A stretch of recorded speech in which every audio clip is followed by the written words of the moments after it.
একটু ধাক্কা দিবেন, ধাক্কা নফিয়াত বাতের জিকির, কলব জান্দা হয়, গুনাহ মাফ হয়, আল্লাহর নৈকট্য হাসিল হয়। চিৎকার করে কোন সুবহানাল্লাহ। লা ইলাহা ইল্লাল্লাহ, লা ইলাহা ইল্লাল্লাহ, লা ইলাহা ইল্লাল্লাহ মুহাম্মাদুর রাসূলুল্লাহ সাল্লাল্লাহু তাআলা আলাইহি ওয়াসাল্লাম। সকল আপত্তি মহান রবের কুদরতে একবার দিয়া নিষ্পত্তি করে দিলেন। আল্লাহ বলছেন ইন্নী আ'লামু মা লা তা'লামুন।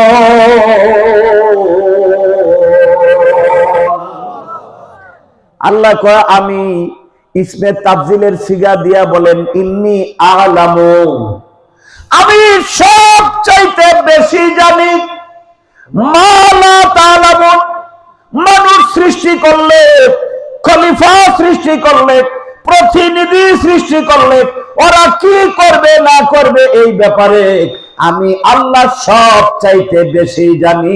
তোমরা যে সব বিষয়ে জানো না, আমি আল্লাহর কুদরতে সব চাইতে বেশি জানি। কেন বলবেন না আল্লাহু আকবার? এই কথার দ্বারা কি প্রমাণ হলো? আল্লাহ আমাদের পক্ষে না বিপক্ষে? আরো জোরে চিল্লায় বলেন, পক্ষে না বিপক্ষে? আল্লাহ আমাদের পক্ষে। পক্ষান্তরে ফেরেশতারা ছিল আমাদের বিপক্ষে। আমাদের বিপক্ষে কইছে না? যদিও সত্য কথা, কিছু কিছু জায়গা আছে সত্য বললে যার যার যার বিপক্ষে বলা হয় সে কিন্তু বেজার হয়ে যায়। আল্লাহর সামনে দাঁড়ায় ফেরেশতাদের পণ্ডিতি মারার উঠি হয় নাই, আমরাই সব করি, কেন তুমি প্রতিনিধি বানাইবা? আল্লাহ পাকের কুদরতে বলছেন এই ব্যাপারে তোমরা যাহা জানো না, আমি আল্লাহর কুদরতে সবচাইতে বেশি জানি। আমার ভাইও, সেই মহান রব্বুল আলামিন তিনি এমন একটা শব্দ প্রয়োগ করেছেন, আলিফ থেকে মুরাদ হলো আল্লাহ। আল্লাহর প্রতি যাদের মহব্বত, বিশ্বাস, শ্রদ্ধা, ভক্তি, মিম থেকে মুহাম্মদ সাল্লাল্লাহু আলাইহি ওয়াসাল্লামের প্রতি যাদের শ্রদ্ধা, ভক্তি, বিশ্বাস, নুন থেকে নবিয়ুল্লাহ বাবা আদম থেকে শুরু করে হযরতে ঈসা রুহুল্লাহ পর্যন্ত 1,23,999 জন যত নবী রাসূল আছেন, সকল নবী রাসূলদের উপরে বিশ্বাস, শ্রদ্ধা, ভক্তি, মহব্বত, ভালোবাসা। আর শেষে একটা হরফ লাগাইছেন ওয়াও। ওয়াও আছে না নাই? ওয়াও, ওয়াও থেকে হচ্ছে বেলায়েত, ওয়াও থেকে হচ্ছে বেলায়েত। বেলায়েত শব্দের বাংলা অর্থ হচ্ছে অলিপ্ত। আরেকটা অবলিক দিয়া দেন বন্ধুত্ব। মারহাবা কোন? বেলায়েতের শব্দ কি? বেলায়েত শব্দের অর্থ কি? অলিপ্ত। আরেকটা হলো বন্ধুত্ব। একটু বলবেন না আরেকবার মারহাবা? আমরা বন্ধুত্ব করি রমেশ ফলের সঙ্গে, আমরা বন্ধুত্ব করি গিরিশ চন্দ্রের সঙ্গে, আমরা বন্ধুত্ব করি ক্ষিতীশ বাবুর সঙ্গে, আমরা বন্ধুত্ব করি এমন কিছু মানুষের সঙ্গে যাদের মধ্য দিয়া আল্লাহ বা আল্লাহর রাসূলের বংশ খুঁজে পাওয়া যায় না। আল্লাহ পাক শেষের হরফটা দিয়েছেন ওয়াও। ওয়াও মানে বেলায়েত। আল্লাহ বলছেন আমি আল্লাহর উপরে যাদের বিশ্বাস, আমার মুহাম্মদ সাল্লাল্লাহু আলাইহি ওয়াসাল্লামের উপরে যাদের বিশ্বাস, আমার সকল নবী রাসূলদের উপরে যাদের বিশ্বাস, এবং আল্লাহর সঙ্গে যাদের বন্ধুত্ব হয়ে গেছে, মারহাবা কোন? আল্লাহর সঙ্গে যাদের বন্ধুত্ব হয়ে গেছে, সেই বেলায়েত প্রাপ্ত মহান ব্যক্তিদের সঙ্গে যাদের মহব্বত আছে, শ্রদ্ধা, ভক্তি এবং বিশ্বাস আছে, এই সব মানুষগুলোকে বলা হয় আমানু। এরাই হইল ঈমানদার। কেন বলবেন না মারহাবা? আল্লাহ ঈমানদারদেরকে ডাইকে বলছেন সাল্লু আলাইহি, তোমরাও সবাই মিলে দুরূদ শরীফ পড়ো আমার বন্ধু মুহাম্মদুর রাসূলুল্লাহ সাল্লাল্লাহু তাআলা আলাইহি ওয়াসাল্লামের উপরে। ওয়াসাল্লিমু জমা মুযাক্কার সালিমের সিগা, সব ইমানদাররা মিলে সালাম দাও, স্যালুট করো, সম্মান প্রদর্শন করো, তাসলিমা সালামটা দাও সালামের মতো। তোমার জীবনের সর্বোচ্চ শ্রদ্ধা সম্মান দিয়া আমার নবীরে সালামটা জানাও। চিৎকার করে বলেন মারহাবা। দুরূদ পড়ার জন্য, সালামের মতো সালাম দেওয়ার জন্য আল্লাহ পাক ইমানদারদেরকে হুকুম করেছেন। জোরে বলেন কাকে হুকুম করছেন? আরো জোরে বলেন কাকে? চিল্লায়া বলেন কাকে হুকুম দিছেন? আল্লাহ যেহেতু ইমানদারদেরকে হুকুম করেছেন, বন্ধু আমার বাবা রে, একটু জ্ঞান খাটান, একটু লক্ষ্য করেন। আল্লাহ পাক হুকুমটা দিছেন ইমানদারদেরকে নবীর উপরে দুরূদ এবং সালামের মতো সালাম পড়তে। বুঝা থাকলে বলেন রে বাবা, দুনিয়ার কোন বেঈমান, দুনিয়ার কোন মুনাফিক, দুনিয়ার কোন বাতিল ফেরকার জন্য আমার নবীর উপরে দুরূদ শরীফ পড়া আর আমার নবীরে সালাম দেওয়া সম্ভব হবে কি হবে না? কোন হবে? বেঈমানরা সালাম দিতে পারবে নবীরে? বেঈমানরা কখনো নবীর উপরে দুরূদ পড়তে পারবে? কারণ তার উপরে হুকুম নাই। আমার মনে হয় কথাটা আপনারা বুঝছেন না। আচ্ছা হয়নি, হয়নি না, বুঝে যাইবেন কই? হ্যাঁ, গৃহস্থ তো বুঝেন, গৃহস্থ, গৃহস্থ গরু ফালে, হাল চাষ করে, দুধ খায়, ছাগল পালে, ছাগল দেওয়া তো হাল চাষ হয় নাকি? মই টানানি হয় না, ছাগল ফেলে কিছু কাজে ঝগড়া কিনন যায়। হ্যাঁ, দুধ তো আর খাওয়ান যায় না, তবে ছাগলের কিছু বাচ্চা হয়, কুরবানির সময় খাসি বানায় বেচলে অনেক টাকা লাভ হয়। তবে কাজে কিনন যায় যে এইটাও কিন্তু। হাঁস মুরগি পালে ডিম খাওয়া যায়, জামাই পুতরা আর আসলে, আত্মীয় স্বজন আসলে আপ্যায়ন করা যায়। বাড়ির আনাচে কানাচে শাকসবজির গাছ থাকে, জমিন থাকে, ওখানে ফসল ফলায়। এরপরে 2-4টা কুকুর থাকে বাড়িতে, মাঝে মধ্যে গেও গেও করে চোরের আক্রমণ থেকে, গৃহস্থের সম্পত্তিকে বাঁচায়। সিস্টেমটা আছে না নাই? এরপরে কিছু ভারী ভারী জিনিস, বড় বড় বোঝা লাউরের ঘর থেকে, কোন বাজার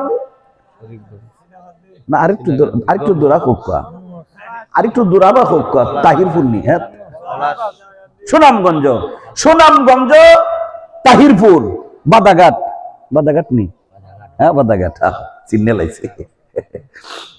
দূরে দূরে নিয়ে যাওয়ার জন্য গাধা ব্যবহার করতে, গাধার পরে ঘোড়ার প্রচলন আছে। ঘোড়াকে খায় এখন ট্রাক আর পিকআপ, মলম গাড়ি। হ্যাঁ, মলম পিকআপের জন্মের আগে যখন রাস্তাঘাট ছিল না, গাধা দিয়া ঘোড়া দিয়া এক জায়গা থেকে অন্য জায়গায় ভারী জিনিসপত্র টানাটানি করতো। গৃহস্থের একটা গাধাও ছিল, সারাদিন বোঝা টানে, সারাদিন। রাত্রিতে একটু গাছ টাছ খেতে দেয়, খাইয়া নিশ্চিন্তে ঘুমায়, আর তার কোনো ডিউটি সারা রাত্রি নাই। আর কুকুর যে আছে, কুকুরে তো আর ঘাসও দেওয়ান লাগে না। না, আপনাদের কুকুর গুলোরে ঘাস খাওয়ায়? খের খাওয়ায়নি, খের কুস্তাই না, কুস্তাই না, বরং একটু কাদা কুদা হাড্ডি উড্ডি ফালাইলে যদি একটু ডিস্টার্ব শুরু করে লাড়ি দেবাই যায় কুত্তারে। তারপরেও কুত্তাও এমন কয়ে, আচ্ছা বাড়ি 2টা মারছে, মারো, কাদাডি তো দেয়, হাড্ডি তো দেয়, আমারে বাতের মারটা তো ডেল দিয়ে ফেলে। হ্যাঁ, কুত্তাটা তো মনিবে তো আমারে মাঝে মধ্যে একটু ডাক ডুক দেয়, এইটাই তার সন্তুষ্টি। আর বেশি কিছু দরকার, আমার যে যোগ্যতা এর বেশি চাইয়া তো আর দাবি করি আর লাভ নাই। এখন সন্ধ্যার পরে কুত্তায় আর গাদায় লাগছে, কুত্তা এবার গাদারে খুব হিংসা করে, খুব হিংসা করে, খুসান মারে, কই তোর নাম গাদা, গাদা লিখে যাবো, মনিবে তোরা খালি বুঝাবো, মনির তোরা খালি বুঝাবো, আর কিচ্ছু তোর ডিউটি নাই। তো গাদায় কয় যে বুঝা যেমন বয়, আমার এদের তো খাওয়ায় ওই রকম, আমারে খাওয়ায় ওই রকম, তোরে কি খাওয়ায়? কয় যে না, আমারে তো খাওয়ায় না। কয় যে তাইলে তুই কেলে গে কি জন্য আসত? কয় যে তুই তো খাইয়া কাম করস, আমি মনিবের না খাইয়া কাম করি। কয় যে দাম হইলো কার বেশি? কয় আমার দাম বেশি। তুই তো মনিবের খাস, খাইয়া খাস করস, সুজবাস হইয়া যায়। আমি মনিবেরটা খাই না, কাম করি 16 আনা, আমার তার কাছে পাওনা আছে, আমার দাম বেশি। গাদায় মানে না, কুত্তায়ও ছাড়ে না। পরে কয় যে তাহলে দেখতো আমার কামটা তুই করতে পারবে? গাদায় কইছে আমারটা করতে পারবে। কুত্তায় কথা কয় না। তখন হে উষ্টামাই দেখো যে তোর কি কাম কুত্তা, একটু বড় বড় হুদাই বেউ বেউ গাউ গাউ করস, মানুষের ডিস্টার্ব করস, তোর কাম আমি করতে পারবাম, তোরটা আমার দিয়ে চলবো, আমারটা তোরে দেয়া চলতো না। কুত্তায় কয়ে বেটাগিরি, আমারটা তুই করতে পারবি, কইরা দেখছেন কি কাম তোর? কয় যে আমি না খাইয়া সারা রাত মনিবের বাড়ি পাহারা দিই, মাঝে মধ্যে সুর টুর আইলে, সুর, এটা বোধহয় আপনারা চিনছেন না শব্দটা, হ্যাঁ? ও মাইলা খান কিতা কইল, কিতা মাতুন সুনামগঞ্জ সুর আসেননি, হ্যাঁ? আল্লাহু আকবার, আল্লাহু আকবার। তো আপনারা পাগল তাই। আমি যখন চুর দেখি আমার বাসায়, আমি মনিবরে ডাক দেই, ডাক দিলে সুরে বুঝে না, মনিবে ঠিকই বুঝে, সাইজ হইয়া যায়। গাদায় কো দূর ব্যাককেলের একটা কাম হইলো নাকি? মনিবরে ডাক দিয়ে সজাগ করে দাও, এটা একটা কাম হইলো? কয় যে এইটাই কাম। যাই হোক, এই রাইতার সুর টুর আইছে না, 2 জন সুপ। পরের রাত্রে কি এক কারণে মনিব কুত্তারের সন্ধ্যার সময় অফিসের মধ্যে একটা বাড়ি মারছে আলের গলা দিয়া। তো হেডে লেজটা বেহায়া কয় তালই তালই তালই তালই করে কতক্ষণ ঘুরছে, তাওই তাওই ডাকে ঘুরছে। গাদায় কয় কিরে আজকে তো তাওই ডাকেও তো বাসন নাই, যে বাড়ি দিছে তুই তো ফিসা টাইট করে কতক্ষণ তাওই ডাকছ। তো কুত্তায় কয় যে দিব নে তোরে সবুর কর। কয় না, আমি এরকম কোনো অপরাধ দাম কামই করতাম না। তখন মনিবে যে কুত্তারে বাড়ি দিচ্ছে একটু রাগ উঠছে না? কি কোন রাগ উঠছে না? জি মেরে হইতে রয়েছে সুর বেড়া ইল্লা মাশাল্লাহ, লাউরের ঘরের হে পশ্চিম পাড়তে বারে হেটিলা দে নামিয়া আইয়া নৌকা দে ফারইয়া না হিন্দা যাওয়ার লাগে, এটা তো ভুল কইয়ালছি। হ্যাঁ, আম্বো তো ইন্দা যায়, আমরে যদি হেরা কয় যে রাখ কয় হুজুর আমরার কথা কইছেন কেরে, বিপদে পড়তাম না। উত্তর ভারতে আইছে, এই পাহাড়ের এই পাড়তে আইছে, এটা কইন এদিকে তো আপনার যাওয়ার নাই, তাই না? এই পাহাড়ের উত্তর ভারতে পাহাড় টপকাইয়া সুর বেড়াইয়া লাউরের ঘর সাইজ লই আছে।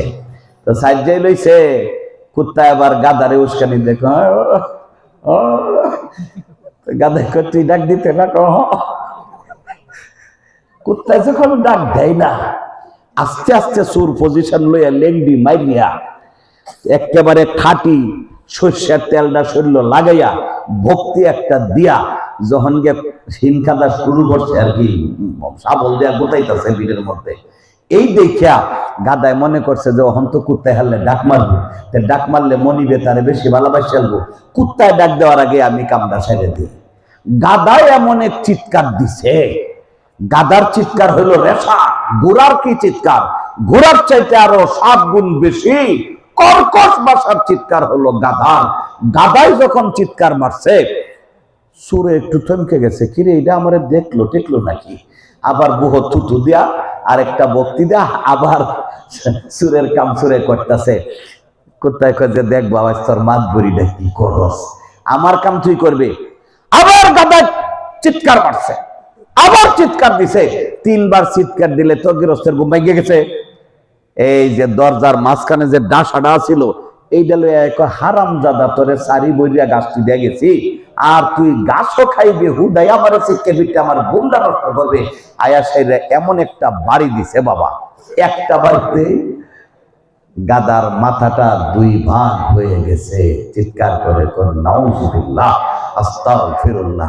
গাদার মাথা যখন ফাইটে গেছে, গাদা চিল্লায় কইছে কুত্তা তোরে বুঝাইয়াম, বুঝাইবি কোন সময়, তোর তো কারবার শেষ। কুত্তায় ডাক দেয়া নাচে আর কয় যে যার কাজ তার সাজে, অন্য করলে মাথা ফাটে, অন্য করলে মাথা ফাটে। তুই চিৎকার দিছ, গৃহস্থের ঘুম ভেঙে গেছে, গৃহস্থ কিন্তু চুর আসছে এটা বুঝে নাই, তোরে চুর ঠেকানোর জন্য গৃহস্থ রাখে নাই, তোরে রাখছে তুই দিনের বেলা সাথে গাদার মতো কাটনি খাটবে আর রাত্রে খাইয়া ঘুমাইবে, আমারও রাখছে। আমি যদি একবার গেউ গেউ করতাম তাহলে গৃহস্থ আমার গেউ গেউটারে অ্যাকসেপ্ট করিয়া হ্যাঁ গলা হাসকি দিল, কেন রে, ধর ধর এই কইল, তখন সুর কেড়ে তার বাপ সহ ইন্ডিয়া পার হইয়া হেই ফার দেখে ফললো গড়াইয়া। কিন্তু তোর চিৎকারে কাজ হয় নাই বাবা। আল্লাহ সুবহানাহু ওয়া তাআলা প্রত্যেকটা সৃষ্টি এমনি করে করেছেন, যাকে যে কাজের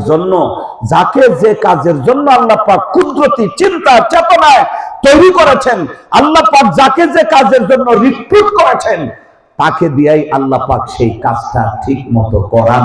বিশ্বাস হয়ে থাকলে বলেন ঠিক কিনা, আরো জোরে বলেন ঠিক কিনা। সুতরাং আবার বলেন, আমার নবীর উপরে দুরূদ সালাম করার জন্য আল্লাহ পাক হুকুম দিবেন ইমানদারদেরকে। জোরে বলেন কাকে দিছে, আরো চিল্লায়া বলেন কাকে। সুতরাং কোন বেঈমান, কোন মুরতাদ আমার নবীর উপরে দুরূদও পড়তে পারে না, নবীর সালামও দিতে। গত রাত্রে আমি আপনাদের এলাকার আশেপাশেই ছিলাম, নাকি না এই এলাকায় না, ট্যাংরাটিলা। এটা কোন থানায়? দুয়ারা বাজার থানায়। দুয়ারা বাজার থানায় এক মসজিদের প্রধান অতিথি করে আমারে নিছে। তো ইমাম সাহেব আবার সন্ধ্যার থেকে এমন লাফানি দাফানি খুব ভূমিকা টুমিকা দিছে আমার নামের আগে, একেবারে বিশাল একটা ফ্যান্টাস্টিক মার্কার একটা উদ্বোধনী আমাকে উপস্থাপন করে দিছে। ওয়াজের সময় খুব মারহাবা টারহাবা কইছে। শেষে মোনাজাতের আগে যখন আমি যে ক্যামেকার উঠছি, মনে হলো যে হেরে বুধ কুত্তায় পাগলা কুত্তায় কামড় দিছে। বসে আসছিল যে মঞ্চের বাম পাশে, একেবারে পাগলা কুত্তায় কামড় দিলে যে স্পিডে দৌড় দেয়, এই দৌড়ে গিয়ে প্যান্ডেলের বাইরে বেরিয়ে ভিতরতে বাইরে চলে গেছে। কিয়াম করলাম, সবকিছু শেষ, যখন দোয়া করবো আবার দেখি কান্তায়া এসে বসতেছে। আচ্ছা বলেন এই শিক্ষা দীক্ষার কি লাভ হইল? অথচ তার গুরু ঠাকুরের ঠাকুর পাক ভারত উপমহাদেশের সারা মানুষ যাকে হাকিমুল উম্মত কয় আশরাফ আলী থানভী সাহেব, তার পীর মুর্শিদ হাজী ইমদাদুল্লাহ মুহাজিরে মাক্কি, দেওবন্দের যিনি প্রতিষ্ঠাতা মুহতামিম আবুল কাশেম নানাতুবি, তারও পীর মুর্শিদ হাজী ইমদাদুল্লাহ মুহাজিরে মাক্কি, তিনি লিখছেন ফায়সালায়ে হাফতে মাসাইল, 7টা বিষয়ের মীমাংসা। ওই 7 বিষয়ের মীমাংসা লিখতে গিয়া ওখানে হাজী ইমদাদুল্লাহ মুহাজিরে মাক্কি উনিও একটা ব্যাপারে সমঝোতা করছেন। মাঝখানে গেছে, কয় যে মাহফিলে অধিকাংশ মানুষ কিয়ামে দাঁড়ায় সেখানে তুমিও দাঁড়ায় যাও, বৈশা থাইকো না, সাবধান। আর যে মাহফিলে বেশিরভাগ মানুষ বৈশা থাকে এখানে তুমি দাঁড়াইলে ফিতনা বাজবো, কাজে ফিতনা লাগাইও না। এখন তার গুরু ঠাকুর কইছে বেশিরভাগ দাঁড়াইলে তুমিও দাঁড়ায় যাইও। ওইখানে ওই মাহফিলে ধরেন যদি 5000 লোক থাকে, 5000 লোকের মধ্যে 4999 জন মানুষ দাঁড়াইছে, একটা মাত্র সুরের মতো হয়ে গেছে। এইটা কি তার গুরু ঠাকুরের হুকুম মানছে? যারা বলেন মানছে? মানে নাই। সে কোরআনের হাফেজ। সাল্লু আলাইহি ওয়া সাল্লিমু তাসলিমা, এর আগে আল্লাহ পাক ইয়া আইয়ুহাল্লাযিনা আমানু বলছেন, এইটা কি সে পড়ে নাই? পড়ছে, কিন্তু মানতে পারে নাই। কারণ আল্লাহর হুকুমটা হইল ইমানদারদের জন্য। নবীর উপরে দুরূদ শরীফ পড়াবেন, এটা একটা স্পেশাল আমল, এই special order for special people. দুনিয়ার সব মানুষকে দিয়া সব হয় না। আমার বড় ভালো লাগতেছে আপনাদেরকে দেখে, আপনাদের চেহারাগুলোর মধ্যে আল্লাহ পাক এমন এক মারেফাতের নূর উদ্ভাসিত করতেছেন আপনাদের প্রত্যেকের চেহারার মধ্যে। আমি কিন্তু একদিকে ছায়া কথা বলতেছি না, বারবার আপনাদের কানাসে দেখে কথা বলতেছি, ঠিক না বলেন? আল্লাহ রাব্বুল আলামিন আপনাদের চেহারাগুলোর ভিতরে এমন এক মায়াবী নূর, এমন এক প্রেমের নূর, বেহেশতি নূর আল্লাহ সুবহানাহু ওয়া তাআলা দান করেছেন। ওই চেহারাগুলোর মধ্যে বোঝা যায় আপনারা দুনিয়ার সাধারণ মানুষ না। চিৎকার করে বলেন মারহাবা। বাবারে, যে জন্য বলতেছিলাম আত-তালিমু লিল মুমিনিন, ইমানদারদের জন্য হইল তালিম, ওয়াল তাবলিগু লিল কাফিরিন, আর তাবলীগ হইল কাফিরদের জন্য। আপনি কাফিরদের কাছে যাবেন, ওখানে গিয়ে বলবেন কুলু লা ইলাহা ইল্লাল্লাহ, সব ধর্মমত বাদ দাও, একমাত্র এক আল্লাহ, তাওহীদের সাক্ষী দাও, রিসালাতের সাক্ষী দাও, আশহাদু আল্লাহ ইলাহা ইল্লাল্লাহু ওয়াহদাহু লা শারীকা লাহু ওয়া আশহাদু আন্না মুহাম্মাদান আবদুহু ওয়া রাসূলুহু। চিৎকার করে কোন আল্লাহু আকবার। কালিমায়ে তাইয়্যিবা, কালিমায়ে তাইয়্যিবা, বেয়াদবি নিবেন না, একটু মহব্বতে পড়েন দেখি কালিমায়ে তাইয়্যিবাটা একটু সবাই পড়েন তো একসাথে।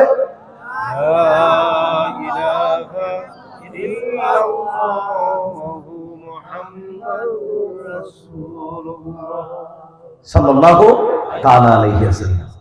লা ইলাহা ইল্লাল্লাহ মুহাম্মাদুর রাসূলুল্লাহ। এখানে দুইটা পার্ট, কয়টা পার্ট? একটা হচ্ছে লা ইলাহা ইল্লাল্লাহ, কোন ইলাহ নাই, কোন উপাস্য নাই ইল্লাল্লাহ, একমাত্র আল্লাহ ছাড়া।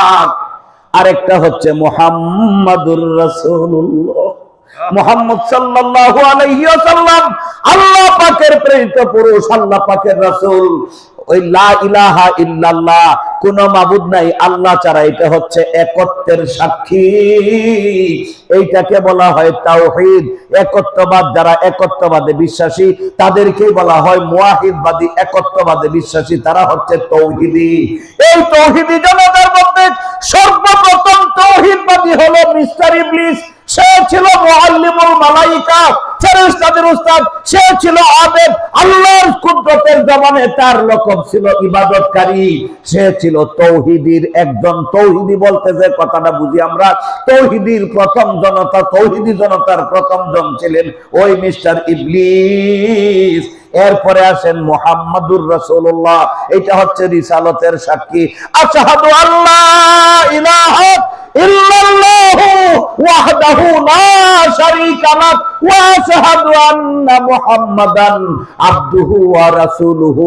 আমরা সাক্ষ্য দিতেছি আল্লাহ ছাড়া কোনো মাবুদ নাই, ওয়াহদাহু তার একত্ববাদের সাক্ষ্য দিতেছি, লা শারীকা লাহু উনি ছাড়া তার কোনো শরীক নাই, ওয়া আশহাদু আন্না আরো সাক্ষ্য দিতেছি মুহাম্মদ সাল্লাল্লাহু আলাইহি ওয়াসাল্লাম আল্লাহ পাকের রাসূল। জোরে কোন মারহাবা।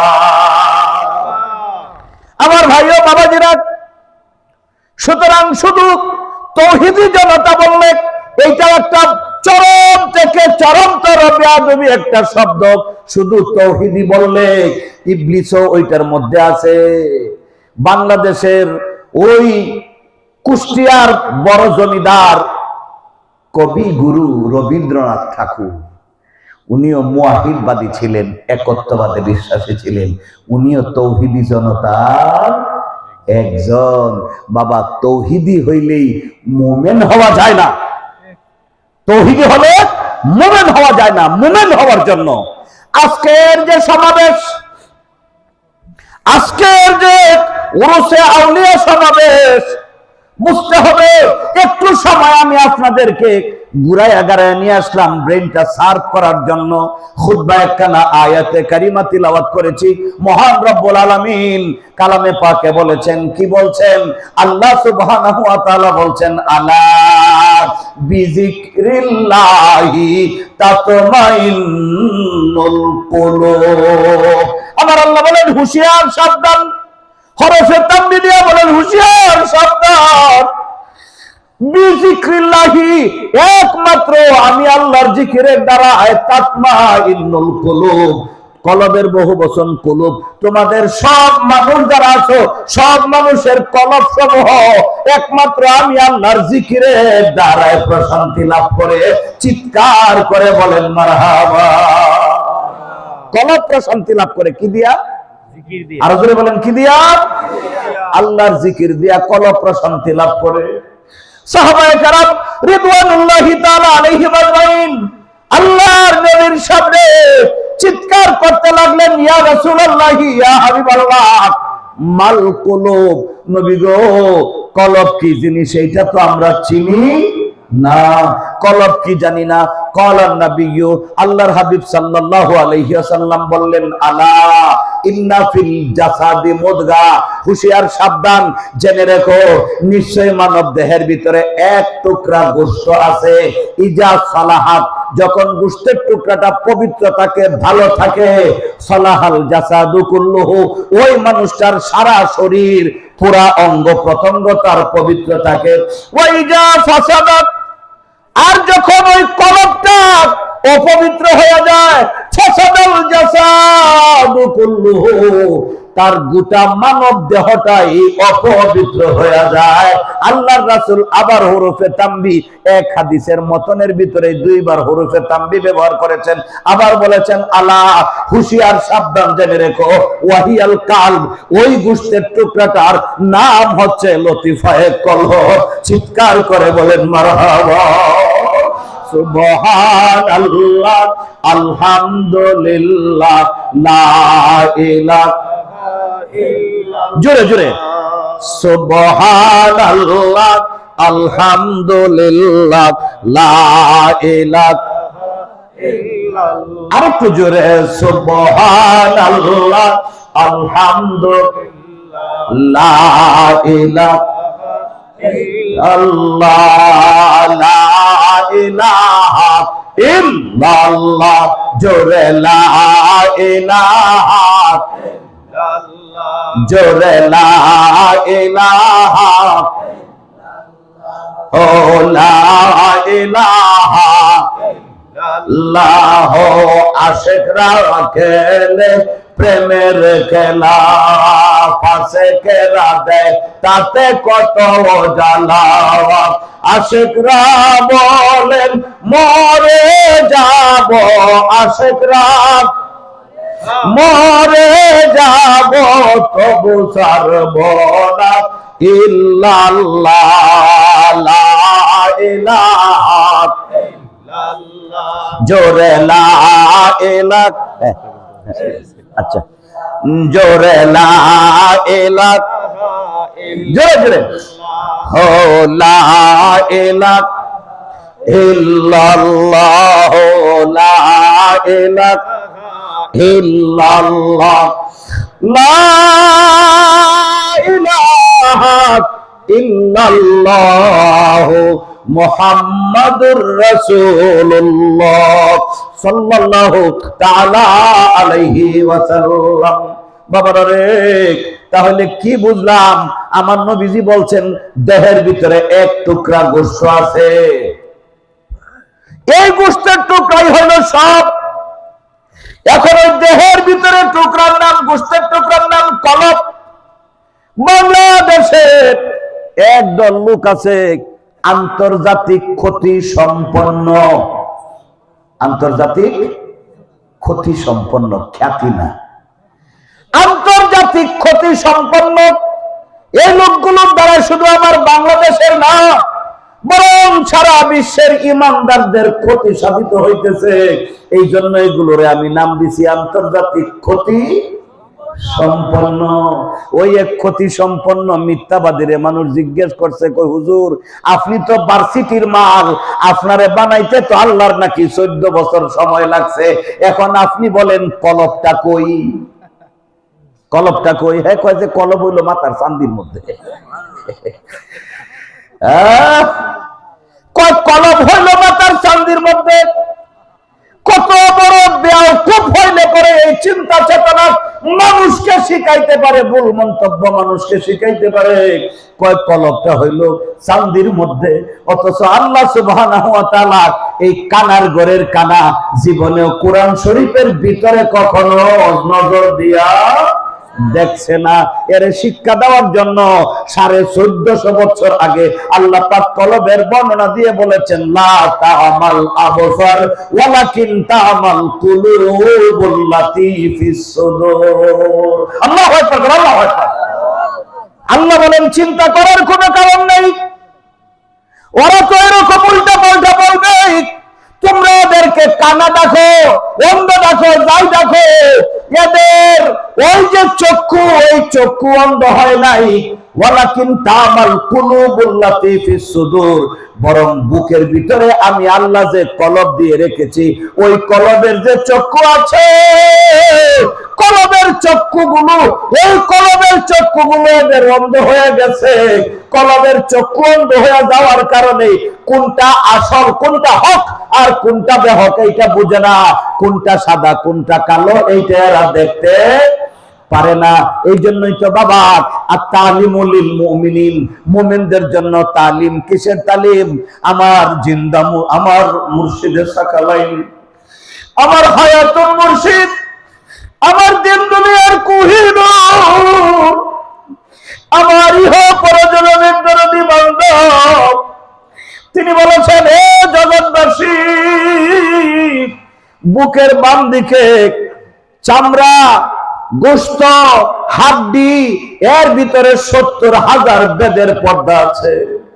ওই 70,000 বেদের পর্দার নিচে এক টুকরা গোশত আছে, এটা হলুদ রং। এখন হলুদ রং আপনি কেমনে বুঝবেন? আপনারা কি সরিষা ক্ষেত দেখছেন? সরিষা আবাদ করেন? মাশাআল্লাহ, মারহাবা। আপনারা তো সাচ্চা মুসলমান। বাবা রে, সরিষার ফুলের একটা সকাল আছে, একটা দুপুর আছে, একটা সন্ধ্যা আছে। সরিষার ফুলের যে যৌবনের সুরত, মানুষের মধ্যে যখন যৌবন আসে, চামড়া কালা কিন্তু পরিপূর্ণ একটা যৌবন প্রাপ্ত যুবক, বুঝা থাকলে কোন চেহারাটা একটা আলাদা গ্লেজ দেয় না? জিকমিক জিকমিক করতে থাকে। আমার মুর্শিদ বলেছেন, সরিষা ফুলের যে যৌবনের রূপ, সরিষা ফুলের যৌবনের যে রংটা থাকে, ওই রকম টকটকে হলুদ রং হইল কলবের। লিল কালবি আইনাইনি, প্রত্যেকটা কলবের জন্য দুইটা চক্ষু আছে। ইহদাহুমা সাগীরা ওয়া উখরা কাবীরা, দুইটা চোখ, একটা হচ্ছে ছোট চোখ আর একটা হচ্ছে বড় চোখ। ওই ছোট চোখ, কলবের ছোট চক্ষু দিয়া কোন মানুষ যখন এই কি গ্রাম এটা, এই আরিফিন নগর, আমি লাউরের ঘর চিনছি, লাউরের ঘর কইয়া কইয়া আইছি, বেশি ভুল হইছে? চিনলি হইছে, জিজ্ঞেস করছি লাউরের ঘর যাও, লাউরের ঘর ট্যাংরা টিলার থেকে বহু ভিতরে। কি গ্রামের নাম আছিল যেখানে গেছি? বগলা, বগলা বাজার, বগলা বাজার। হায়রে বিপদে পড়ছি গিয়া, বালুর গাড়ি, পাথরের গাড়ি, সিঙ্গেল রাস্তা, এই যে ট্রাক ঢুকে, তখন আর চাক্কা নামানোর মতো কোনো সুযোগ নেই, জেমে জেমে। তারপরে আইসা ওই আমবাড়ি নাকি আমবাড়ি বাজার, ওইখান দিয়ে যখন এসে ঢুকবো সুনামগঞ্জে, ওইখানে আরেকটা ট্রাক ফেল করছে। গাড়ি এই দিকেও যায় না, ওই দিকেও না। কতক্ষণ প্রশাসনের গাড়ি তেল পাইরা পরে কয় যে হুজুর ফিসে ফিসে যাও গিয়া। ওইখানে কি মাদ্রাসা কইছে, মাদ্রাসার পিছন দিয়ে বুঝা গেটা নবীনগর দিয়ে পর্যন্ত আসছে। ওইখানে জিজ্ঞেস করছে, আমি কিন্তু যাবো লাউরের ঘর। এই লাউরের ঘরে বসে কোন আবেদ, কোন মজ্জুব, সে যখন কলবের মাত্র ছোট চক্ষুটা দিয়া একবার তাকায়, লাউরের ঘরের জমিনে বৈশাখ। আবার আপনাদের মন খারাপ হইব, আমাদের এলাকার নাম কেন কয় না আরিফিন নগর 10 ঘর? এই আরিফিন নগর 10 ঘরে বৈশাখ কোন পাগল কলবের ছোট্ট চক্ষুটা দিয়া যখন তাকায়, মদিনায়ে মুনাওয়ারায় আমার জিন্দা নবীজির কদম মোবারক পর্যন্ত দেখা যায়। চিৎকার করে বলেন মারহাবা। এটা তো শুধু ছোট্ট চোখটার কথা বললাম। জিব্রাইল একজন ফেরেশতার নাম, মালাইকাতির রাসূল, ফেরেশতাদের রাসূল হচ্ছেন জিব্রাইল। আইয়ে না আপনাদের এই গ্রামে আরিফিন নগরে, আইয়ে না? হ্যাঁ, মাঝে মধ্যে বাবা, সময় বেশি নাই, খুব দ্রুত আমাকে যেতে হবে। এই রাইতে আরো 2টা কারবার আমার আছে, আরো 2টা দাওয়াত আছে, কাজে বুঝতেই পারছেন। হ্যাঁ, যতটুকু সময় দিছি আমি কিন্তু শিডিউলের বাইরে, কারণ আইতে একটু লেট হয়েছে। এখন নিয়ত করছি, অন্তর জাম পড়তো না, আরো 2টা প্রোগ্রাম আমার আছে। মারহাবা কর, মারহাবা, মারহাবা, একটু জোরে সোরে কই মারহাবা, মারহাবা। আমার বাজান, ওনারা আমার বাজান। ওনারা আমার বাঁচান। এখন বাপের ডাকে হুত্তাওয়ানি লাগে। বুলবুল যখন মারা গেল, দেখলাম উরুস শরীফের পরে মঞ্চটা নীরব থাকে, নিস্তব্ধ থাকে। উরুস শরীফের খাজা বাবা যখন দোয়া করে ছেড়ে দিতেন, এই পিচ্ছি ছেলেটা বুলবুল দরবারের উরুস মঞ্চে দাঁড়ায় গান গাইতে, গজল গাইতে, গজল। মঞ্চটা খালি ফাঁকা। অনেকেই বড় বড় মানুষ অনেকে গজল টজল গায়, কিন্তু বুলবুলের মতো আর ফুটে না। তো বুলবুলের ছোট ভাই একটা, বয়স হয়তো 4-4.5 বছর বয়স, খুব ভালো। কয়েকজনে প্রস্তাব দিছে, এই যে দেখতেছেন প্রস্তাব দিছে। আমার এই পাশে আরেক মুরব্বী আছেন না, সাদা দাঁড়িয়ে পাগলা ইসলামপুরের, চিনছেন তো? জনাব আলী ভাই, খালি জনাব খুঁজতে তো না, জনাব আলী। এই কয়েকজন বলল যে বুলবুলের ছোট ভাই হিডারও গলা ভালো, নাম কি? কয় শমশের আলী। বাহ, চমৎকার নাম। দরবারে নিয়ে গেলাম। খাজা বাবা শম্ভুগঞ্জের দ্বিতীয় সাহেবজাদা আল্লামা কাজী রাজা হুজুর। বললাম যে হুজুর, মাযহাবের শিকড়ের দরকার, খুঁটির দরকার, অনেক কাজের দরকার। এই ছেলেটা একটু কণ্ঠ ভালো। এই জনাব আলী লেখছে, আমার দয়াল নবীর আস্তানায় লইয়া যাও গো সোনার মদিনায়। শমশের মাইক হাতে নিয়ে কয়, আমার দয়াল নবীর আস্তানায় লইয়া যাও গো সোনার মদিনা। বহু বছর পরে আমি বোধহয় মাঝখানে একদিন পাইছিলাম গজলটা, কে জানি ছাড়ছে, সঙ্গে সঙ্গে এটা আমি আমার ব্যক্তিগত আইডি থেকে পোস্ট করে দিছি এবং লিখছি যে এটা কে কে চিনতে পারেন কণ্ঠটা। অনেকেই বুলবুলের কথা লিখছে, কিন্তু বুলবুল না, এটাই শমশেরের কণ্ঠ। কারণ বুলবুলের মধ্যে আর শমশেরের কণ্ঠের মধ্যে একটু তফাৎ ছিল। মিলাদ মাহফিলে নিয়ে যাই মোটর সাইকেলে, তখন চলি। জাকেররা কয় যে হুজুর, ওই যে ছেলেটা যে উরস মঞ্চে গজল গাইছিল রে নিয়ে আইনি, যারা তারে নিয়ে গেলে তো হুজুরের অনুমতি। মেজু হুজুরে কইলাম যে হুজুর এর তো নেওয়ার কথা কয়। বড় হুজুর খুব রাগী মানুষ, তখন গদিনিছি। উনি কয় যে এইসব ব্যাপারে আপনারা আমার কাছে আইবেন না, আপনারা ওইখানে যোগাযোগ। তো মেজু হুজুর বলেন যে লেখাপড়া তো নষ্ট হয়ে যাবে, আচ্ছা তারপরেও জাকেররা চাইছে নিয়ে যান। মোটর সাইকেলের সামনে বসালে তো আর আমি দেখি না, পিছনে বসাই যে আপনারা 3-4 কন্যা রুমাল লইছেন না কতটি?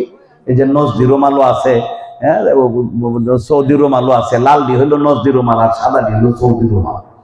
তো এই রুমাল কোনা কন্যা কইরা হের ফিট আর আমার ফেট বাগদা মোটর সাইকেল লিয়া। তখন রাস্তাও তো এত প্লেন আছিল না, ইটের রাস্তা, মাটির রাস্তা। তো কিছুক্ষণ গেলে এই শমশের ঘুমায়, এই যে এরকম পড়ে যাইতেছে, পড়ে যায়। তো মানুষ দেখে হুজুর হুজুর আপনার ছেলে পড়ে যাইতেছে, তারপরে ঘুমাইস না, ধমক দিলে ঘুমাইস না, যাই হোক ভাই যায় পড়ছে, সামনে গেলেই তো এই যায় পড়ছে। মঞ্চে বৈশাও ঘুমায়। যখন আমার ঘোষণা হয়, বললাম যে আমার বাইক নেয়া, আমার ছাত্র গজল গাইবে। আপনারা নাম শুনছেন বালুকা থানা। বালুকা থানার গুয়ারিয়া একটা গ্রামের নাম, ওখানে একটা আলিম মাদ্রাসা, পাশাপাশি একটা মহিলা দাখিল মাদ্রাসা করছে। ওই দাখিল মাদ্রাসায় আমাকে দাওয়াত দিছে প্রধান বক্তা হিসেবে। ওই এলাকার এমপিও প্রধান অতিথি। তো আসলেন, প্রধান অতিথি আইসা মঞ্চে বসে, কয় প্রধান বক্তার আলোচনা শোনাবো প্রধান অতিথিরে। তো এই সময় দেখলাম যে মারাত্মক চান্স, যে আমার ছাত্র এক কান আছে, গজল এক কান দেওয়ান লাগবো। এমন কয় যে মামা এত বড় সৌভাগ্য হবে না, আল্লাহ ভরসা। তো এই যে দাঁড়ায় যখন শুরু করলো, ও আল্লাহ গো কয় একটা টান আছে বোধ, আমি বলবো নি আজকে গাওয়ার জন্য, হ্যাঁ বলবো নি আজকে বলবো। ওটা আমার আমার আমার আত্মার টান, আমার মনের টান, ওইটা গাইতে হবে আজকে। ওখানে যে ও আল্লাহ ও কয় একটা টান দেয়, ওই দিনের এমপি, মেম্বার অফ পার্লামেন্ট, সংসদের সদস্য লাভ দেয় ওইটা। ওই সময়ের 2টা 500 টাকার নোট, 1000 টাকার নোট তখন হয়েছে না, 500 টাকায় ছিল সর্বোচ্চ নোট। 2টা 500 টাকার নোট ওর হাতে খুশা দিতেছে, এত নেয় না, বাচ্চা মানুষ ভয় পাইতেছে। এমপি কাঁদতেছে আর কাজে বাবা ধরো, এটা আমি তোমাকে হাদিয়া দিলাম, নেয় না, পাঞ্জাবির পকেটের মধ্যে খুশা দিছে। এই সেই সংশয়, এই সেই সংশয়। খাজা বাবা তাকে তাওয়াজ্জুহ ফয়েজ দিছে। লালকুঠি দরবার শরীফ থেকে দাখিল পাশ করার পরে পাঠিয়ে দিলাম সুনামগঞ্জের এই হলিয়ার পাড়, এটা বিশ্বনাথ না জগন্নাথপুরে পড়ছে, জগন্নাথপুর থানার ওই পাশে হলিয়ার পাড়। যাই হোক, আল্লাহ পাক আজকে তাকে মুফতি বানিয়েছেন, মাওলানা বানিয়েছেন। ইজ্জতের মালিক কে? জোরে কোন কে? উসিলা কি? খাজা বাবা শম্ভুগঞ্জি। উসিলা হচ্ছেন খাজা বাবা শম্ভুগঞ্জি। যদি এই গ্রামে পয়রা থাকতো, আল্লাহ পাক ভালো জানেন, তবে এই আজকের মর্যাদায় আসতে পারতো কিনা এটা আমরা কেউই জানি। খাজা বাবা শম্ভুগঞ্জির উসিলায় আল্লাহ পাক তাকে এই পর্যন্ত করেছেন। কি জন্য? আল্লাহর ওলিরা দেখেছেন এই ফুলটা আমার দরকার, এই ফুলটা আমার দরকার। সুতরাং বাগানটা সেইভাবে সাজিয়ে রাখতে হবে যেন এই ফুলটা তরুতাজা থাকে, এই প্রজাতির আরো কিছু ফুল যেন বাগানে থাকে। শুধু একটা গোলাপ দিলে তো হয় না, এই জন্য শত শত গোলাপ দিয়া বাগান ফোটায়। সেই বাগানের এই যে এগুলোরে কি কয়, গাঁদা ফুল, গাঁদা না গন্ধরাজ, গাঁদা ফুল বা গাঁদা ফুল একটা দেখেন তো মালা হয়েছে না, অনেকগুলো ফুল লাগছে। ভাই আমার বন্ধুরা, মা বোনেরা, এইটাও প্রবাদ আছে, বাড়ির গরু এটাও ভেজাল আছে। আরো কিছু কথা আছে, সময় তো নাই, বলতে পারলাম না। বাড়ির মুরগি ডাইলের সমান। বাড়ির মুরগিটা কিছুই আর আনছে, কিছুই ভালো লাগে না। ডাইল এত ভালো লাগে, ডাইলের সেও মুরগি আরো খারাপ মনে হয়। আর অন্যের বাড়িতে গেছে মাছের ডাইল খায়, কত মজা হয়েছে। অন্যের বাড়ি মাইশের বাড়িতে গেছে মাছের ডালটা, এইটাও মজা হয়। আর নিজের বাড়ির যে মুরগিটা, দেশি মুরগি, পিওর মুরগি, কি সুতিয়ার আরামছে। এটা একটু সাবধানতা অবলম্বন করবেন আপনারা, একটু সাবধানতা অবলম্বন করতে হবে। খাজা বাবা শম্ভুগঞ্জি কলবের বর্ণনা দিছেন। বুকের বাম পাশে চামড়া হাড্ডি গোশতের নিচে 70,000 বেদের পর্দা, তার নিচে এক টুকরা গোশত আছে, টক টক টক টক করে নড়ে। এই শাহাদত আঙ্গুলে দিয়া চাইটা ধরতেন। 1991 সালে মাদারগঞ্জের এক প্রোগ্রামে অনেক বড় সভা, হাজার হাজার মানুষের মধ্যে শতাধিক ওয়াহাবি আলেম, বাতিল ফেরকার আলেম, যারা পীর মানে না, মিলাদ মানে না, নবী রাসূলদের দাবি শুনতে পারে না। বহু প্রশ্নের তারা আইসা করছে। তো খাজা বাবা শম্ভুগঞ্জি বিশাল এক ওলামা মিশন নিয়ে চলতেন।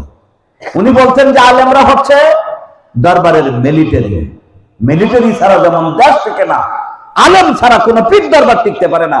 এই হচ্ছে খাজা বাবা শম্ভুগঞ্জির সংবিধান। চিৎকার করে বলেন মারহাবা। অসংখ্য পীর দরবার আছে, কিন্তু খাজা বাবা শম্ভুগঞ্জির মতো এত আলেম প্রেমিক অলির দরবার দ্বিতীয়টা খুঁজে পাওয়া। আপনাদের এই সিলেট, বৃহত্তর সিলেটে সাহেব কেবলায়ে ফুলতলি, হাজার হাজার লক্ষ লক্ষ আলেমকে তৈরি করতেছে বিশাল মাদ্রাসা দিয়া, দারুল কিরাতের মাধ্যমে বিভিন্ন পন্থায়। ঠিক কিনা ধরে কোন? আরো ধরে কোন? ঠিক কিনা? খাজা বাবা শম্ভুগঞ্জি যেমন বানায় শরীয়তের আলেম, তেমন বানায় তরিকতের আলেম, তেমন বানায় হাকিকতের আলেম, তেমন বানায় মারিফাতের আলেম। অর্থাৎ 4 বিষয়ের পুরোপুরি তালিম এবং তালকিন খাজা বাবা শম্ভুগঞ্জি দিয়ে গেছেন। এখনো তার আওলাদ বরগরা দিতেছেন, 1 লালকুঠি দরবার থেকে 4 জন আওলাদ দেশের বিভিন্ন এলাকায় গিয়ে দরবার প্রতিষ্ঠিত করেছেন। প্রত্যেকটা দরবারে লাখো লাখো, তার চাইতেও বেশি মানুষ গিয়া ওখানে আত্মার শান্তি লাভ করে জান্নাতের সুগম পথ তারা বেছে নিতেছে। চিৎকার করে বলেন মারহাবা, মারহাবা। মুহতারাম হাজিরিন, আমি যে কথাটা আপনাদেরকে বলতে চাইতেছি সেটা হচ্ছে একের গড়ে থাকবেন। বাংলাদেশ এটা গণপ্রজাতন্ত্রী একটা সিস্টেমে আমরা চলি, বাংলাদেশের সরকার আসে। আমরা যারা গণপ্রজাতন্ত্রের অধীনে আছি, আমরা নাগরিক, আমাদের মধ্যে 2টা দল থাকে। একটা দল হইলো সরকারি দল, আর একটা হইলো বিরোধী দল। অনেকগুলো দল নিয়েও বিরোধী দল গঠিত হয়, অনেকগুলো দল নিয়ে সরকারি দল গঠিত হয়। যারা সরকারি দলে থাকে তাদের ফায়দা সুবিধা বিরোধী দলের চেয়ে কম না বেশি? আরেকটু জোরে কোন, কম না বেশি? আমার আল্লাহর জগতেও দুই দল, একটা হচ্ছে হিজবুল্লাহ, আরেক দল হচ্ছে হিজবুল শয়তান। হিজবুল্লাহ, হিজবুল শয়তান। হিজবুল্লাহ মানে আল্লাহর দল, আর হিজবুল শয়তান মানে শয়তানের দল। শয়তানেরও একটা বিশাল কাফেলা আছে, ওইটার সরাসরি ওই শয়তানের দলের নেতৃত্ব সরাসরি ইবলিস নামের যে ফেরেশতার উস্তাদ, বর্তমান নাম হইল শয়তান। ওই হিজবুল শয়তানের সরাসরি দলনেতা হইল শয়তান। শয়তান মানুষকে ওয়াসওয়াসা দিয়া জাহান্নামের দিকে নেয়। আর হিজবুল্লাহ আল্লাহর দলের নেতৃত্ব, আল্লাহর দলের নেতৃত্ব দিয়েছেন 1,24,000 নবী পয়গম্বর। আর আল্লাহর হাবিব বলছেন আনা খাতামুন নাবিয়্যিন লা নাবিয়্যা বাদা, আমার পরে আর কোন নবী আসবে না, আমি শেষ নবী। বাকিয়াতুল মুবাশশারা, কিয়ামত পর্যন্ত আল্লাহ রাব্বুল আলামিন মুবাশশির সুসংবাদ প্রাপ্ত ওলি আব্দুল গাউস কুতুবদের দরজা খুলে দিয়েছেন। এই রজব মাসের 26 তারিখে আমার নবীকে আল্লাহ সুবহানাহু ওয়া তাআলা আরশে আজিমে নিয়ে গিয়েছিলেন। জুতো মুবারক গুলো কদমে রয়েছে। ওখানে গিয়া আল্লাহর হাবিব যখন জুতো খুলবেন, আল্লাহ পাক জাল্লা শানুহু তার হাবিবের এত মর্যাদা দিয়েছেন।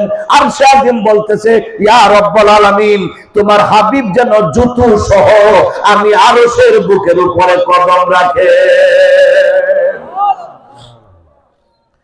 আল্লাহ পাকের কুদরতে বলছেন ইয়া হাবিব, জুতো মুবারক খুলবে না, তোমার জুতোর জন্য আমার আরশ নামাইত। হাবিবে কিবরিয়া ওখানে যাওয়ার পরে আল্লাহ এবং তার হাবিবের মধ্যে প্রেমের আলোচনা হয়েছে। আল্লাহ ডাক দেয় কয়ে জগতের ওয়াহাবির দল, বাতিল ফেরকা, হে খারিজির দল, ভালো করে শোনো, আমার হাবিব সম্পর্কে কি ধারণা তোমরা নিবা। আল্লাহ সুবহানাহু ওয়া তাআলা বলেন আল্লাহ সুবহানাহু ওয়া তাআলা বলেন ফা আওহা ইলা আবদিহি মা আওহা। চিৎকার করে কোন আল্লাহু আকবার। আল্লাহ পাক যা কিছু দেওয়ার ছিল রব হিসেবে, আল্লাহ পাক তার বান্দাকে, যে বান্দা বান্দা বলা হয় তাকে আব্দুহু বলা হয় তাকে, যার জন্য গোটা বিশ্ব ব্রহ্মাণ্ড সৃজন করেছেন, আল্লাহ বলছেন যা দেওয়ার আমি আল্লাহ আমার হাবিবকে দিয়েছি। এই সমস্ত দেওয়া পায়া, এই যে দেওয়া নেওয়াটার আগে আল্লাহর হাবিব আল্লাহর দরবারে সিজদায় পড়ে হাদিয়া নজরানা তোহফা দিতেছিলেন। আসসালামু আচ্ছা, আল্লাহর হাবিব বলছেন আত্তাহিয়াতু লিল্লাহি ওয়াস সালাওয়াতু ওয়াত তাইয়্যিবাত, ইবাদতে জবানি বদনি মানি সব তোমারে দিয়ে দিলাম। আল্লাহর হাবিব বললেন আসসালামু আলাইক। হাবিব আল্লাহ পাক বলছেন আসসালামু আলাইক। হাবিব তোমার উপরে আমার শান্তি ওয়া রাহমাতুল্লাহি ওয়া বারাকাতুহু, আমার রহমত বরকত সব তোমারে দিলাম। যথেষ্ট ছিল। কিন্তু দরদি নবী বিল মুমিনিনা রাউফুর রহিম, দরদি নবী একা একা শুধু নিলেন না, আল্লাহর হাবিব নিজের থেকে আল্লাহর দেওয়াটার মধ্যে নিয়ামতের মধ্যে শরীক করে দিলেন আসসালামু আলাইনা ওয়া আলা ইবাদিল্লাহিস সালিহিন। আল্লাহ তোমার ইবাদত সালেহ ওলি আব্দাল যারা আছে তারাও তো তুমি হিজবুল্লাহর সদস্য, তাদের উপরেও তোমার শান্তি রহমত আর বরকত সমানভাবে দিয়ে দিও। সেই যে আল্লাহর ওলিদের উপরে রহমত বরকত হাবিবে কিবরিয়া সাল্লাল্লাহু আলাইহি ওয়াসাল্লাম মিরাজের রজনীতে আল্লাহ থেকে নিয়ে এসেছেন। এই ওলিদের কাছে গেলে দিলে শান্তি পাওয়া যায়। জোরে কোন কি পাওয়া যায়? আর জোরে বলেন কি পাওয়া যায়? দিলে শান্তি পাওয়া যায়। হিজবুল্লাহতে যদি থাকেন, আল্লাহর দলের অন্তর্ভুক্ত যদি হতে পারেন, ফ্যাসিলিটি পাবেন আল্লাহ থেকে, ফ্যাসিলিটি পাবেন নবীজির থেকে, ফ্যাসিলিটি পাবেন আল্লাহর ওলিদের থেকে। সুতরাং বিনা হিসেবে জান্নাত। বুখারীর দ্বিতীয় পারায় আমার রাসূল সাল্লাল্লাহু আলাইহি ওয়াসাল্লামের মোবারক হাদিস আসছে। আমার রাসূল বলছেন মান আহাব্বা আবদান ফিল্লাহি ফা ইন্নাল্লাহা ইয়াজমাউ বাইনাহুমা ফিল জান্নাহ ওয়া ইন আকসুরা আন আমালিহি। নেক আমল খুব কম, কিন্তু আল্লাহর ওলিদের সঙ্গে মহব্বত আছে সবচেয়ে বেশি। আহাব্বা, এটাও ইসমে তাফজিল এসেছে, অধিকতর ভালোবাসা আছে আল্লাহর ওলির সাথে। ওই কামেল মুকাম্মেল ওলি যদি হয়, সেই ওলির সঙ্গেই ময়দানে হাসরে আপনার আমার জান্নাত হবে বলেছেন আমার নবী। হুজুরে বলেন কে বলছে? আর হুজুরে বলেন কে বলছে? আমার রাসূল বলেছেন। সুতরাং এর এই কথা আর কোনো বিকল্প হতে পারে না। সকলেই রাসূল সাল্লাল্লাহু আলাইহি ওয়াসাল্লামের এই সত্য তরিকায় থাকবেন। খাজা বাবা শম্ভুগঞ্জি এক অভিসংবাদিত ওলি আল্লাহ।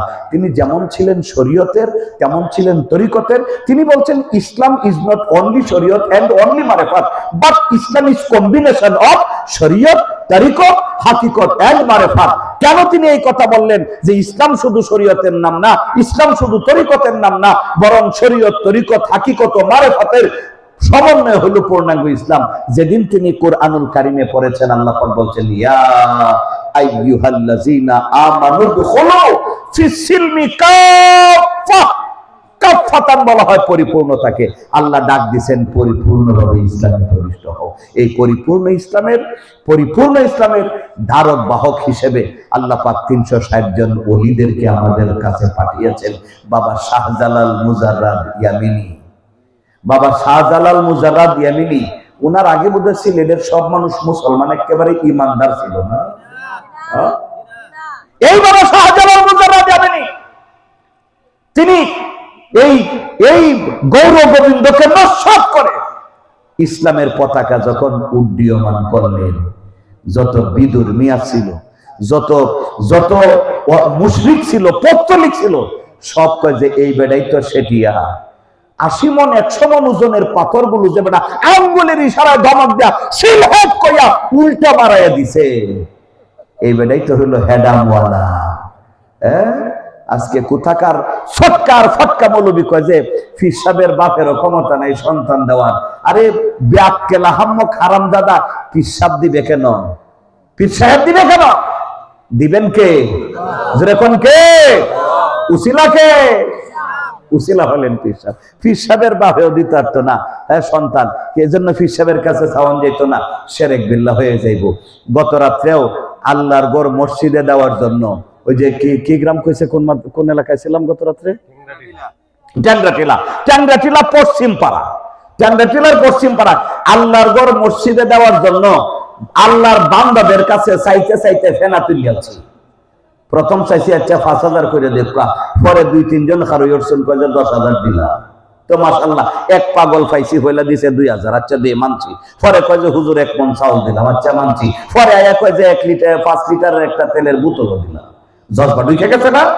তো এই যে চাইলাম আল্লাহর বান্দার কাছে, চাওয়া তো দরকার ছিল যে আল্লাহ। সিরাজগঞ্জে গেছি, তা আমার আগে আরেক বক্কা হুজুর, এই বক্কা হুজুর বয়ান মারছইল, হেলা দ্বিতীয় বক্তা। তুমি কইতাছেন যে সাহাবারার আদর্শ ছাইড়া দেওয়াতে আজকে আমাদের অধপতন। সাহাবারা জুতার স্যান্ডেলটা ছিঁড়ে গেলেও আল্লাহর কাছে কইতেন যে আল্লাহ আমার জুতার স্যান্ডেলটা ফিতাটা ছিঁড়ে গেছে, স্যান্ডেলের ফিতাটা ছিঁড়ে গেছে, এটা আল্লাহ তুমি ব্যবস্থা করে দাও। বাহ, চমৎকার বয়ানটা তো তাই দিছে। হ্যাঁ, বুঝাইতে চাইতেছে যে আমরা আল্লাহর কাছে চাই না, পীরের কাছে গিয়া চাই যে আমার অভাব, আমার মামলা, আমার ছেলে হয় না, আমার মেয়ে হয় না, ছেলে বিয়া দিতারি না, মেয়ে আটকে গেছে, এগুলো পীরের কাছে কইলে হলো শিরিক। এটা আল্লাহর কাছে কমন লাগবো। এখন মঞ্চে বইয়া খুতবা করি আর খালি ছায়া আছি। তো সভাপতি কয় যে হুজুর কি খুঁজেন?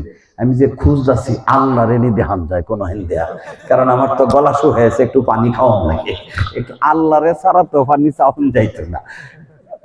এই কইতি তো বুঝতে পারছে। এই সভাপতি তো বললাম যে আল্লাহ কই আছে? আল্লাহরে তো দেখি না, আমার একটু পানি খাওয়ান লাগবে।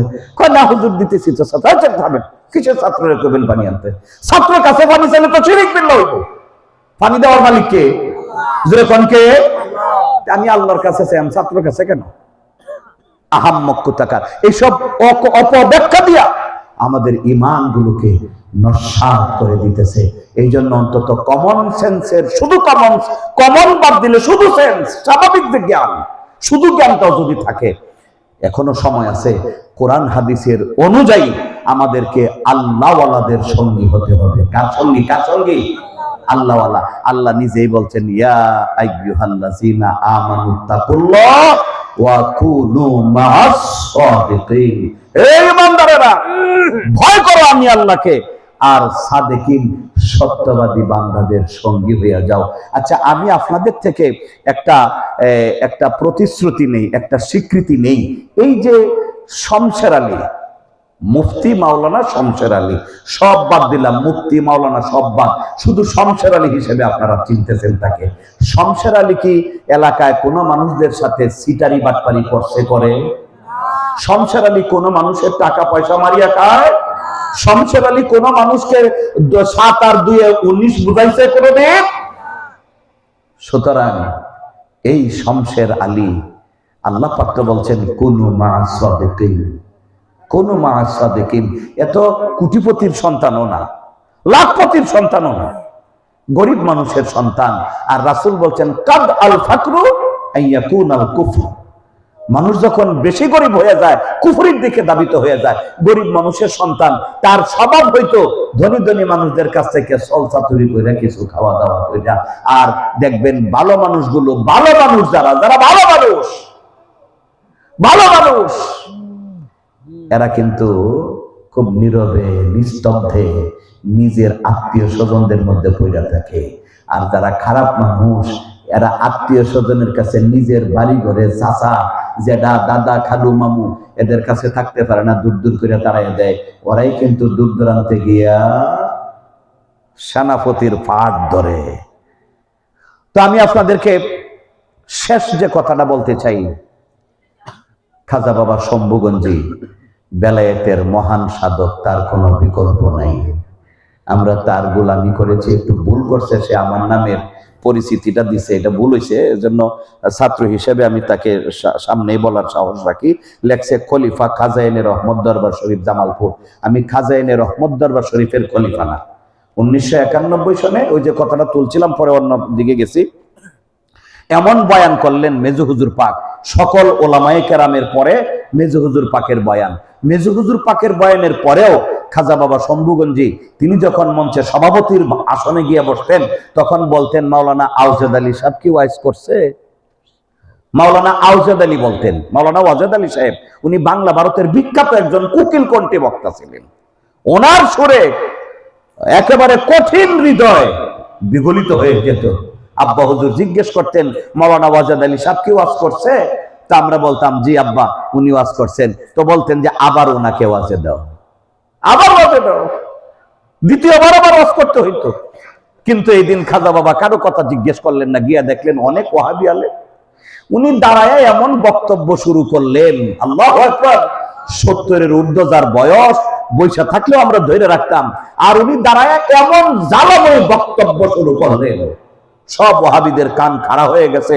উনি পৃষ্ঠা নম্বর সহ একবারে কোন সতরে কোন কথাটা আছে মনে হয় যেন উনি কিতাব দেখে দেখে স্পিডে পড়তেছেন। জোরে বলেন সুবহানাল্লাহ, সুবহানাল্লাহ, আল্লাহু আকবার, ইয়া রাসূলুল্লাহ, জিন্দাবাদ জিন্দাবাদ, ধর্মের তলোয়ার শম্ভুগঞ্জি জিন্দাবাদ জিন্দাবাদ, সারা বিশ্বের ওলি আল্লাহ শম্ভুগঞ্জি শম্ভুগঞ্জি, নারায়ে তাকবীর, আল্লাহু আকবার। এই খাজা বাবা শম্ভুগঞ্জি তিনি বিশ্ব শান্তির মহান সাধক, আল্লামা শাহ সুফি সৈয়দ খাজা বাবা এনায়েতপুরীর দ্বিতীয় সাহেবজাদা হযরত খাজা বাবা এনায়েতপুরী। তিনি ওই ভারতের ওই মেহেদিবাগের হযরত সৈয়দ ওয়াজেদ আলী মেহেদিবাগী রাহমাতুল্লাহি আলাইহির খলিফা ছিলেন।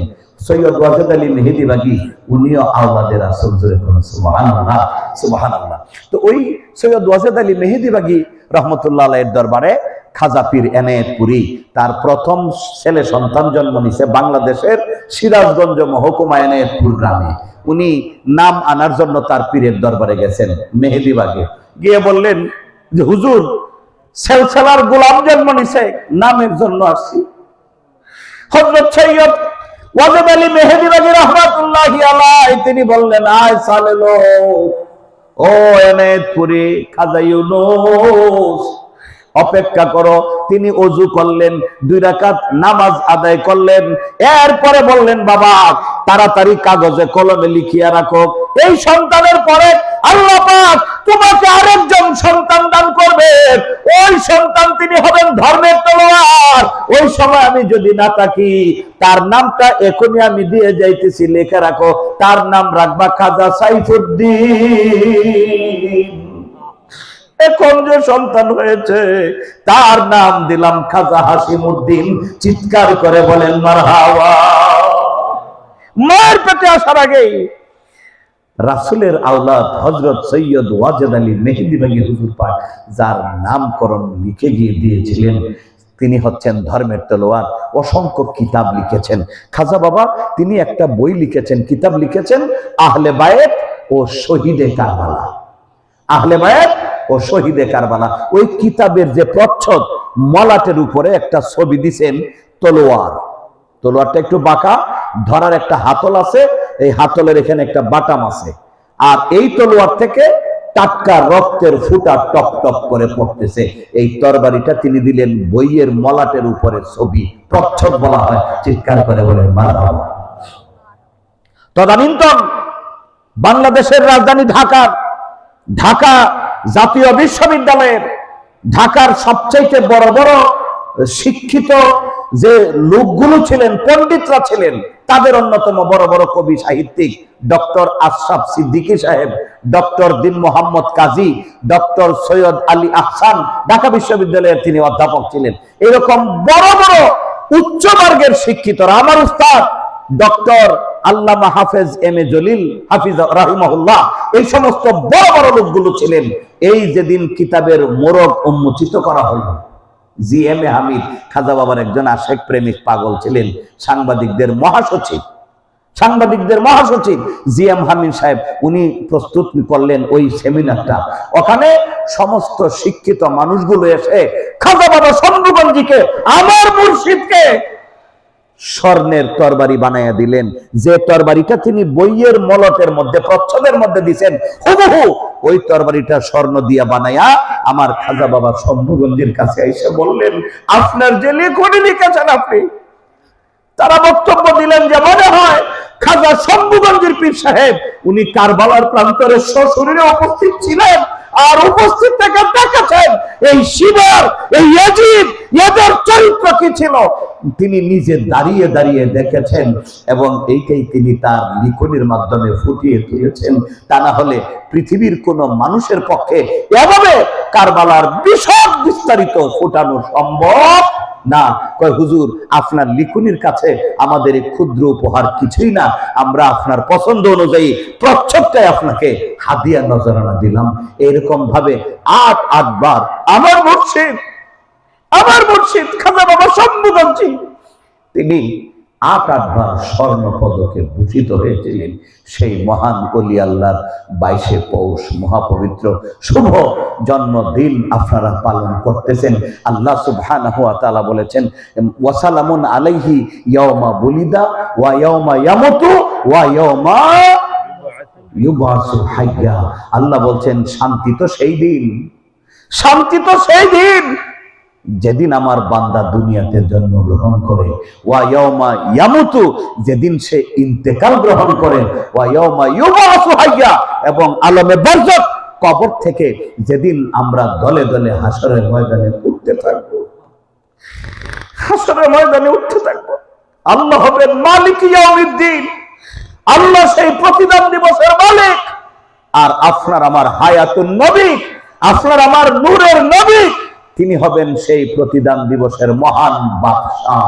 আল্লাহ বলবেন, ইজলিস আলাল ফারাশ, এই কুরসিতে আপনি বসেন, মাকামে মাহমুদে বসেন। নবীজি বলবেন যে আমি বসবো না, কারণ আমি তো জাহান্নামে খোঁজ নিব আমার কোন পাগলকে ফেরেশতারা নিয়ে যায়। সেই নূরের নবী সাল্লাল্লাহু আলাইহি ওয়াসাল্লামের ব্যাপারে আমার মুর্শিদ তিনি লিখেছেন, যার দিলে আপন নবীর যতটুকুন মহব্বত থাকবে, বুঝতে হবে তার দিলে ততটুকুন ঈমান আছে। চিৎকার করে বলেন মারহাবা। আমার খাজা বাবা সারা জীবন তিনি মুজাদ্দাদিয়া, নকশবন্দিয়া মুজাদ্দাদিয়ার তওবা পড়িয়েছেন। 91 সনে যখন বক্তব্য দিলেন, শত শত আলেম তারা উদ্গ্রীব হয়ে গেলেন। তো খাজা বাবা নিজে একা দেখাইয়া পারতেছেন না, তার দ্বিতীয় সাহেবজাদা আল্লামা শাহ সুফি খাজা রেজা শাহ হুজুর পাককে হুকুম করলেন, এবং এই শাহাদত আঙ্গুলের মধ্যে তিনি দোয়া পড়ে ফু দিলেন, দিলেন, তুমিও কালব দেখাও। আমি গুনাহগার সেদিন উপস্থিত ছিলাম, আমাকে থাপা দিয়ে এইভাবে আমার হাতে কবজিতে ধরলেন। ওই কুবাদুজ্জামান কায়কুবাদ ভাই দরবারের সকল ইতিহাসের নীরব এবং বাস্তব সাক্ষী। ওই লোকটাও এখনো বেঁচে আছেন, হাতের কবজি ধরে তিনি খুব খুব গভীর ভাবে তেজস্বী ভাষায় দোয়া পড়লেন এবং এই যে ছু শব্দটা হলো, ছু করে ফু দিলেন, বললেন কালব দেখাও। ভয়ে তত্তর করে কাঁপতেছিলাম সেই দিন, বলছেন কালব দেখাও। অর্থাৎ মুর্দা দেলে হিজবুল্লাহ আল্লাহর দলের হাতের ছোঁয়া যখন লাগে। আপনি একটা লোহা মাটির নিচে পড়ে আসছিল তো, এই পুকুরের পারে খনন করতে গিয়ে লোহাটা পাইছেন, এই লোহাটা একটু থেকনা থুকনা দিয়ে মাটি সরাইয়া হাতে করিয়া নিয়ে গেছেন কামারের কাছে। কয়টা পাইছি, কয় লোহা তো খুব ভালো চাচা, মরিচাটা গেলে এটা ভালো হবে। কয়টা দাও এটা একটা কাশি বানাইয়া কাটমনি কয়েকদিন দান। তো কামারে করছে কি, এই লোহাটা আগুনের ভিতরে ঢুকাইয়া দিয়া কিছু কয়লা টয়লা সাজাইয়া গুছাইয়া কি করছে না বাতাস করছে। বাতাস করে আছে না, এই যে এইভাবে নাড়া দেয় আর বাতাসটা,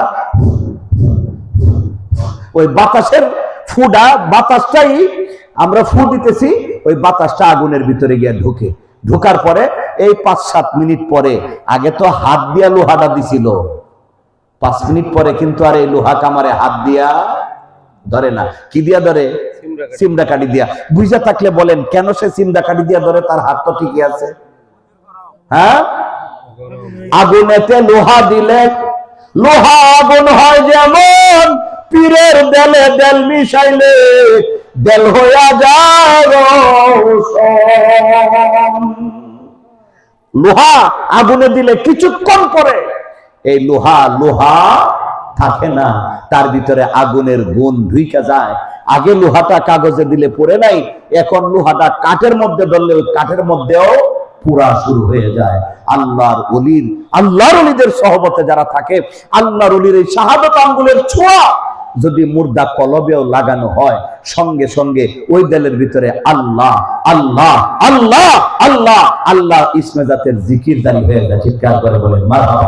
বাবা যারা দাঁড়িয়ে আছেন একটু বসেন তো, আমরা সবাই এখন একটু তওবা করি। অনেক রাত্র হয়ে গেছে, আসলে আমারও খেয়াল নাই যে আরো 2 জায়গায় যেতে। একটু বসেন, তাড়াতাড়ি বসেন। এইটাও সারা রাত্র ব্যাপী মাহফিল, বাদ ফজর, তরিকতের কিছু তালিম তালকিন আছে, ওজিফা আছে, সব কিছু শেষে আমি আমার বাবা মুফতি মাওলানা শমশের আলীকেই আমি দরবারের পক্ষ থেকে আবার হুকুম দিয়ে যাইতেছি, সে আপনাদেরকে নিয়ে আখেরি মোনাজাতটা করবে। তবে মাহফিল চলবে সারা রাত্র ব্যাপী। একটা রাত্রি বলেন, এই যে বৈশা আছেন, ভালো লাগতেছে না বেশি খারাপ লাগতেছে? যেরকম কেমন লাগতেছে? ভালো লাগতেছে। আল্লাহ পাক যেন এই ভালোটা ধরে রাখেন, কারণ রাসূল বলছেন আনতুম শুহাদা লিল্লাহি ফিল আরদ, তোমরাই হইলা জমিনে আল্লাহর সাক্ষী। যেহেতু ভালো লাগতেছে বলছেন, আল্লাহর দরবারে এই মাহফিলটা ভালো হিসেবেই কবুল হবে।